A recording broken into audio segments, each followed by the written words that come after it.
11. Now, the overarching theme of this video, which is probably going to be titled something like Things That You Cannot Do in Windows 11, is going to be change for the sake of change. Let me explain what I mean by that. Naturally, in UX design, every change you make to a system should be in the service of the users and the tasks that they need to perform on a day-to-day basis. When you make a change that doesn't introduce anything new, doesn't improve on anything that had already existed in some shape or form, and sometimes even has the potential of creating a worse user experience, well, that's what we call change for the sake of change. Microsoft has made a plethora of changes of this sort in Windows 11, and the result is an OS in which you just cannot do a lot of simple things that you could have done before. And I feel like the prime example of what I'm talking about here can be seen in the case of the drag and drop system in regards to the taskbar. So first of all, you can no longer add shortcuts to the taskbar by simply dragging and dropping them there. And you know what? That's not even what I'm mad about, okay? I don't know, maybe someone calculated that it takes less time to just right-click on an icon and say pin to taskbar than it does to actually click on the icon, drag it down, and just put it there. So they just got rid of an option that was there for as long as I can remember. This is probably one of those things that Microsoft would justify with that very famous buzzword streamlining, but I personally feel that this is just simplifying the user experience for no good reason. But like I said, I'm completely willing to get over this reduction, and I have. But one thing that I still cannot get over is the fact that I can no longer drag and drop files to programs that are open on the taskbar. So pretty basic stuff, right? Especially if you're into something like video editing. You can be looking at a particular file and folder and you want to quickly import it into the editing software, so you just click and hold, you drag it down there, and oh, that's right, you can't. I mean, this is just stupid. I remember way back in February, it was reported that these options were going to be brought back. Apparently at the time, they were actually already added to certain insider builds. And I'm sure they'll fix it eventually, but this is just one of the dumbest things I've had the displeasure of dealing with in Windows 11. And when I say that, I'm not trying to talk in a condescending way. I am fully aware that the majority of people that work on these operating systems are far smarter than me and can do things that I'm just not capable of doing. What I mean by dumb is in a manner of consciously doing something that you know will be to the user's detriment or inconvenience. That's what I mean by dumb. And this is a perfect example of what I mean by change for the sake of change, where not only did the change not bring anything new or make improvements, it actually contributed to a worse user experience. But let's move on. Another thing about the taskbar, and spoiler alert, there's going to be more. In Windows 10, you could right-click anywhere on the taskbar, and then you'd get like a little context menu with a bunch of options. In Windows 11, that's no longer the case. When you right-click, all you get is one option which takes you to the taskbar settings within the Settings app. Now, I talked a little bit about this in the review, and I could almost see how this could fit into their narrative about streamlining, where, they don't want you to do anything by accident. Any changes you materials, which is a fancy way of saying plastics to the pearls. During an investigation, one shop owner admitted the pearls were made at a chemical plant using things like the soles of leather shoes and old tires. As far-fetched as it sounds, the Chemical Experimentation Center of Qingdao University tested a sample of pearls from the local market and discovered they were highly adhesive, almost like glue. If they're really that sticky, I dread to think how long that poor 14-year-old was stuck on the toilet. Real bad milk. In 2008, China's milk industry took a sour turn after almost 300,000 infants got sick from drinking contaminated formula. The milk powder being spooned into these poor babies' bottles contained fatal doses of melamine, a chemical compound used by manufacturers to create plastic kitchenware, fertilizer, and even concrete. But when it's added to food products, it can indicate a higher protein content, something that babies need to help them grow up big and strong. Unfortunately, test samples of this formula found nearly 5,000 times the maximum amount of melamine in the solution. But this formula wouldn't just help them grow up. It also helped them grow kidney stones and even suffer from kidney failure. 6 unfortunate infants died as a result, and 21 people were arrested. 2 milk dealers, Zhang Yujun and Ging Jinping, who knowingly sold almost 850 tons of the toxic milk to dairies from July 2007 to August 2008, were executed for public endangerment. It then emerged that the production company called Sanlu knew they were selling toxic milk, allowing almost 1,000 tons to leave its dairies before halting production. As the scale of the scandal emerged, huge batches of milk were recalled from across the globe. They were dumped in landfills like this one in Hubei and destroyed. In this case, I guess there really was reason to cry over spilled milk. Foul fish food. Unfortunately, it wasn't just baby milk that was found to be tainted with monstrous melamine. A few months after the formula scandal emerged, food inspectors in Hong Kong found the fish feed imported from China had also been contaminated with the toxic compound. The feed had melamine levels of 14.5 milligrams per pound, almost twice Hong Kong's legal level. It may not sound like much, but in accumulated doses, this level is enough to cause bladder stones and cancer in the animals that consume it. But how did it get into the feed to begin with? While China threw some of the blame towards rogue food and feed dealers, scientists pointed out that melamine was also used as a common pesticide across the country. Being absorbed into plants and washed into rivers meant the melamine could have come from any one of those sources used in production. And the effects of runoff pollution like this have become hard to ignore in the fishing community. In 2007, 110,000 pounds of fish died in this lake in Wuhan, Hubei province, due in part to pollution. Then in 2013, thousands of fish washed up along a 19-mile stretch of Fu River in Hubei, killed by pollutant runoff from a nearby chemical plant. So until China finds a serious pollution solution, it might be best to stay away from the seafood.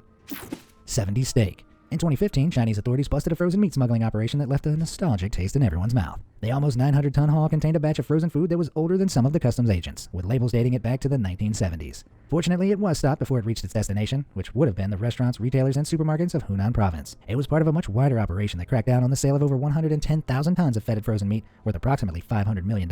Even though meat like this is sold at much cheaper prices, smugglers transporting these putrid parcels do their best to cut costs, so they're often transported in non-refrigerated vehicles. By the time they arrive at their destinations, it's not always clear how long the meat has been stored for. A day? A week? A month?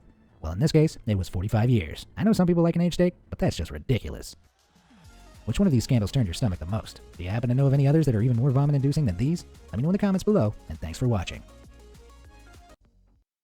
Alright guys, so today's video is actually going to involve a Karen and a hibachi. For those of you guys who aren't familiar with or really know anything about a hibachi, it's basically where you go to the restaurant and they're cooking the food in front of the customer's face. To my knowledge, most of the time this is done with Asian cuisine. I've only ever been to one hibachi in my life, and it was actually on a resort in Mexico. So the hibachi man was actually just this Mexican guy, he wasn't the traditional Asian. The main thing I need you guys to understand is that when you go to this hibachi experience, one of the main reasons you're going and the thing you're paying for is actually the entertainment from the hibachi man himself. A lot of times he's up there telling jokes, maybe shooting some oil into someone's mouth, throwing a sushi roll into someone's mouth, doing something like that. I would say it's almost like when you go to the bar and they have a really talented bartender back like that. I would say it's almost like when you go to the bar and they have a really talented bartender back there throwing around bottles and stuff like that, obviously trying to get extra tips. And so for the most part, everyone always loves the hibachi chef, but you know there always has to be that one Karen who wants to ruin the night for everyone and make everything extremely awkward. Hence the caption on this video, "This lady made our dinner awkward." And just for real quick reference, this is the man that he's actually going to be talking to during this clip. Why that matters will make sense here in a second. This lady made our dinner awkward. Alright, so you got my man doing his thing, tossing it around, tossing it behind his back.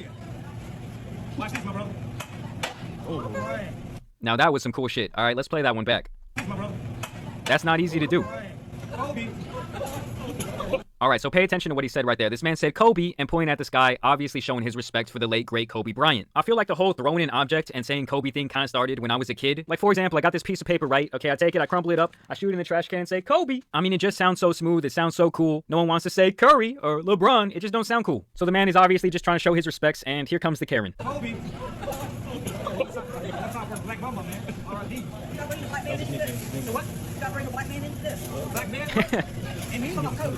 Yeah, Black Mamba. Kobe. That was his nickname. Yeah, Kobe Bryant. Yeah, we got... So that idiot obviously didn't understand that Black Mamba is Kobe's like most infamous nickname. She's like, "Oh, Kobe's black, and now you said the word black, so you must be a racist, sir." and you know, this is probably my least favorite type of Karen who is trying to feel oppressed for somebody else. Like, yes, black people, I will be your white savior. And it's almost always exclusively white women doing this. Like Margaret, they're not asking to be saved. They're having a good time, they think the guy's entertaining, he's obviously trying to connect with them on more of a cultural basis, and there just always has to be that one dumb bitch. No. When you make a shot, you say Kobe, but that's for him. Yeah, that's what I'm saying. He has to explain it. Black Mamba, R.I.D.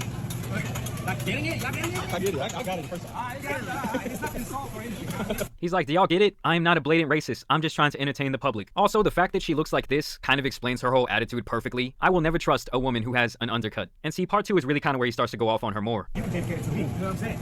Bring it up. Yeah, talk your shit. Not y'all. Damn. He said, I'm coming with the receipts. Watch this. What do you see? That's a Kobe Bryant and Jesus. That's nice. Yeah, so there he's kind of just trying to say, hey, I'm such a big Kobe fan that I took the time out of my life to draw this picture to commemorate the death of him and his daughter Gigi. In other words, I'm really about this life, don't try me, bitch. Yeah, y'all know me. He's sitting over here, leave him alone. I don't know. Damn. No. She too. Wait in. She has beautiful nails. I can see that. I don't want to ruin my chance. Damn, so now this man is being sarcastic while roasting her ass. You know, he don't want anything to do with her nasty looking mug. I ain't got no chance. I mean, I cook and clean, boo. You can have whatever you like. Every morning you snack fried rice. Every morning you snack fried rice. Oh. I'll bring him over this time, okay? Ooh! He said, I'm ready for that husband smoke. I don't believe that this woman has a husband either. You know, now she's just grasping for straws. You know, if someone could truly fall in love with this, just wow. Oh, you would? I'll bring him over this time, okay? Whenever he comes back, bring him over here. Ooh! When your marriage for good. Ooh! My boy's going off. No, I know my guy did not put that fried rice in the shape of a heart for that Karen bitch. This guy's on a whole nother level of trolling, and watch this. The heart is actually gonna beat. That's awesome, bro. This is the type of stuff I want to see at the hibachi. La la la la la la la la la la la la la. Do do do do do do. Yeah! You see, this is the type of fun you're supposed to have at the hibachi. I feel like I'm there with the family. It's just hilarious, guys. You know, everyone's having a good time. Everyone's laughing. This guy's, you know, planning on getting a pretty good-sized tip, I'm sure. Pause. And then you have this woman coming in trying to be offended for somebody else. You know, I feel like when you don't face enough challenges in life, it's like you want to feel other people's oppression sometimes. And a lot of times they're not even offended themselves. This man was obviously trying to connect more, like I said, on a cultural basis. Trying to make his customers comfortable, trying to make them have a good time and entertain them. And like I said, he got the dumb idiot out here ruining the show. But let me know what you guys think about this down below. When I first saw this,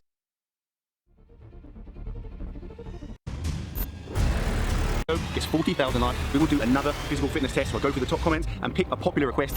Okay. Top comment, top comment, top comment, top comment.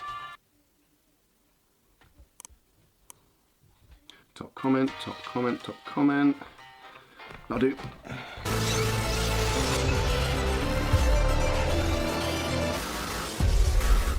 Hello and welcome to another video, and as you just saw from the intro there, today's gonna friggin' suck. I'm gonna be meeting up once again with Mike Thurston, and we're gonna be doing the US Navy SEALs fitness test.